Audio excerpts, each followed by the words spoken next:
Você provavelmente já ouviu falar da Escola Marechal Bormann, que fica aqui no centro de Chapecó, ali do ladinho da Catedral Santo Antônio. Pois é, um local antigo e que tem muitas e muitas histórias. Inclusive, um historiador quer transformar tudo isso, fazendo as memórias do local em um livro. Traz aqui, Jair Corrêa. Vamos saber mais sobre essa ideia? Na placa da Escola Marechal Bormann, a mais antiga da cidade, está escrito fundada em 1930, data que intriga o historiador Lenoir. Mas Frei Bruno, um dos principais historiadores da época, garantiu para ele. Ele disse que ela era uma escola isolada, mas que ela era uma escola feminina também, que era o Marechal Bormann, que tinha um outro nome, e a partir dali que se surgiu. A gente fica um pouco pensando assim, porque era um momento, se você olhar na história, a educação não era para as mulheres nesse período.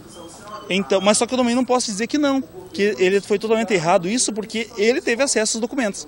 Mas é a incógnita que nós temos. Só que documentalmente a escola iniciou as atividades apenas em 1942, bem aqui onde atualmente fica o CRC.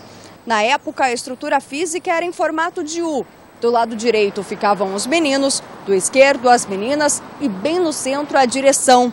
E foi assim até 1953. Foi quando queimou a igreja, naquele período de queima da igreja, o CRC também queimou.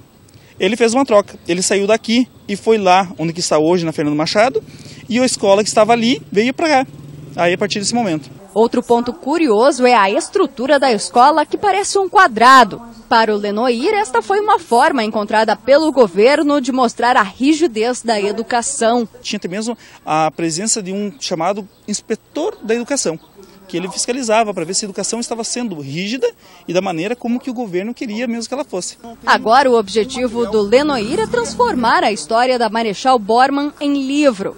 Por isso ele entrevistou mais de 100 ex-alunos e professores da escola. Ver assim no olho, aquele brilho no olhar do professor que diz, nossa, os alunos entravam mesmo sabendo que a gente tinha que ser rígido com eles, mas que eles vinham com alguma fruta, porque na época era o que eles tinham para trazer, traziam alguma fruta para eles, com um olhar assim carinhoso. Então esse carinho, esse respeito que hoje, infelizmente, em alguns casos acaba não acontecendo na escola, né?